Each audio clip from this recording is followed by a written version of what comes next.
साथ काले धागे का इसमें है वो, और हम आज तक बांध रहे।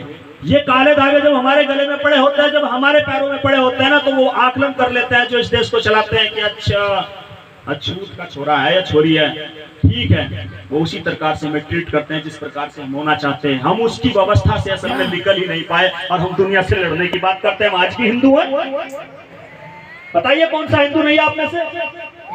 सब धर्म का सम्मान कीजिए, अपने बहुजन महापुरुषों की विचारधारा को जन जन तक पहुंचाइए। एक दिन इसी हिंदू धर्म से भी बाहर निकल आओगे, यकीन के साथ कहता हूं, लेकिन शिद्दत के साथ, मेहनत के साथ काम कीजिए। कोशिश है जितनी मेरी बहुजन समाज की महिलाएं हैं, चाहे वो आपसे दूसरी बिरादरी की क्यों ना जुड़ी हो, उनको हिंदू कोड बिल पढ़ाने का काम कीजिए, जिसमें बाबा साहब ने सभी स्त्रियों को बराबर अधिकार देने का काम किया। ज्यादा बड़ी बात नहीं, छोटे छोटे बिंदुओं पर मैं बात करने वाला हूँ। थोड़ी देर के अंदर मैं अपनी बात वक्तव्य को खत्म करूंगा।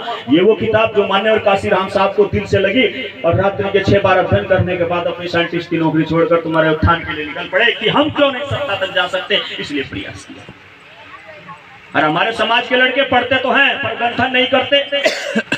अरे कमाल है यार, तुम इतवार का दिन नहीं निकाल सकते समाज के लिए। मैं मानता हूं समाज सुनता नहीं, तुम सुनाने की कोशिश तो करो। तुमको लगता है अरे एक बच्चे को एक परीक्षा पास करने के लिए 365 दिन का इंतजार करना पड़ता है, एक क्लास से दूसरी क्लास में जाने के लिए, और हमारे लड़के यहाँ भाषण देकर साबित करने हम इस रात बदल देंगे। किसी के अंदर ताकत नहीं जो एक रात में, एक समय में एक आदमी को भी टारगेट करके उसको बदलते। वो ये सवाल पूछेगा मैं बदलूं क्यों, मुझे कारण बताओ, मैं जानना चाहता हूँ कि तुम्हारी बात में क्या सत्यता है। वो पहले अपने मन इसको भी तो कर लेगा।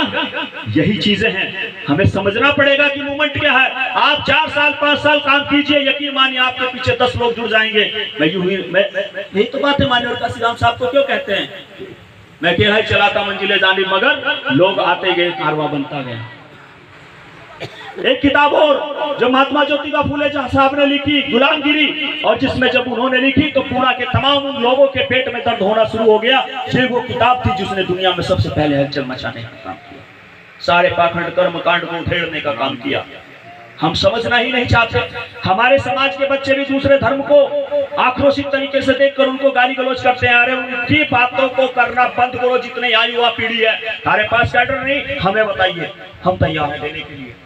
और कोई भी भूल से किसी भी सामाजिक मंच पर खड़े होकर पूरी रात गाली देने का काम न करो दूसरे धर्म को, क्योंकि तुमने प्रोग्राम अपने समाज के उत्थान के लिए लगाया, अपने बहुजन की विचारधारा को आगे बढ़ाने के लिए लगाया। तुमको कोई अधिकार नहीं कि तुम पूरी रात दूसरे धर्म को गाली देने में लगा दो। फिर अगर तुम्हारे महापुरुषों को वो गाली देते हैं तो तुम्हें भी तो बुरा लगता है। ठीक उसी प्रकार जब तुम्हें कोई गाली दे उतना ही बुरा लगता है जितना तुमको वो सामने वाला गाली देता है। समझिए मैं कहना क्या चाहता हूँ। पॉजिटिविटी निकाल कर आइए। इसका मतलब जो दूसरों पर आक्रोशित होने का काम करते हैं। एक बात बताइए, मान्यवर काशीराम साहब ने सरकार बनाने के लिए कौन से धर्म को गाली दी भाई? कोई कह देगा? बताइए। इतने लंबा साल साइकिलें चलाकर जहां नहीं किया। तुम तो संसाधनों से परिपूर्ण हो। आज तुम्हारे घर में 4 पहियों के टायरों से बनी हुई गाड़ियां हैं, और आज हम जरा सी देर में उखड़ जाते हैं। भाषण देने के बाद निरंतरता लाइए, अपने अंदर भाषणों में सकारात्मकता लाइए। भूल से भी कोई किसी भी धर्म को गाली नहीं देगा। अगर गाली तब देना जब तुम गाली सुनने की क्षमता अपने अंदर रखते हो, तब देना। गलत तो नहीं है जी।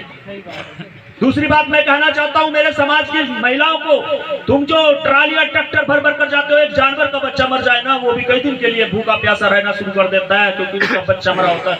हमारे लोगों को क्या चाहिए भाई? हमारे लोगों को क्या चढ़ी है?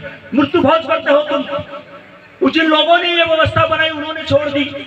मैं मानता हूं मेरी बात को सुन रहे हो, अमल नहीं करोगे, फिर भी कह रहा हूं और बार बार कहता रहूंगा क्योंकि मुझे आस है कि इस भीड़ में से 2 लोग मुझे सुनने के बाद बदलने की ताकत अगर रखते हैं तो मेरे मंसूबे पूरे हो जाते हैं। वो 2 लोग दूसरे लोगों में इस ऊर्जा का संचार करेंगे। खाने पीने की चीजें, जब भी सत्संग में जाओ खाने पीने की चीजों में परहेज करो। चाट चटोरे तो तुम अपने घर में भी खाते हो, भंडारा तुम्हारे लिए बनाया, सिर्फ इससे पेट भरो। अगर कहीं जाओ तो 10 रुपए बचा कर जाओ, एक किताब लेकर जाओ, एक मोहल्ले में पढ़ाओ। मैं कहता हूँ 4 मोहल्ले अपडेट हो जाएंगे एक किताब से। सिर्फ एक किताब से विचार इतनी शक्तिशाली चीज होती है कि दुनिया को बदलने की ताकत रखती है। रविदास जी हमारे बीच नहीं है लेकिन उनका विचार, अम्बेडकर साहब हमारे बीच नहीं है, उनका विचार जिंदा है। व्यक्ति चला जाता है लेकिन विचार जीता रहता है, लेकिन विचार भी मर जाता है अगर विचार के प्रचार प्रसार करने वाले में हो। देखो कितने तुम में से प्रचार प्रसार करते हैं बाबा साहब, संत गुरु रविदास महाराज जी का, अपने महापुरुषों का, कितने लोग निकलते हैं। तो यही मैं कहूंगा, इतनी बातों के साथ में मुझे जितना वक्त मिला था मैं बाहर बैठा हूं। जिनको जो किताबें चाहिए उस किताबों के साथ में मैं कहीं ना कहीं, देखो मुझे कैडर लगाने का कार्य मैं करता हूं, मैं सिर्फ मीटिंगें करता हूं। मंच पे मुझे सिर्फ इतना आदेश मिला है 10 मिनट का, वो मेरा पूरा होता है। आप लोगों ने मुझे सुना, पर बैंड मेरी याद रखना, गले के कंठ से निकला हुआ स्वर सिर्फ इसलिए निकलता है क्योंकि उससे समाज को बदलने की ताकत पैदा होती है। अगर तुम वो ताकत बदल ना सको तो तुम में और पशुओं में कोई फर्क नहीं। धन्यवाद। जय भीम, जय बुद्ध।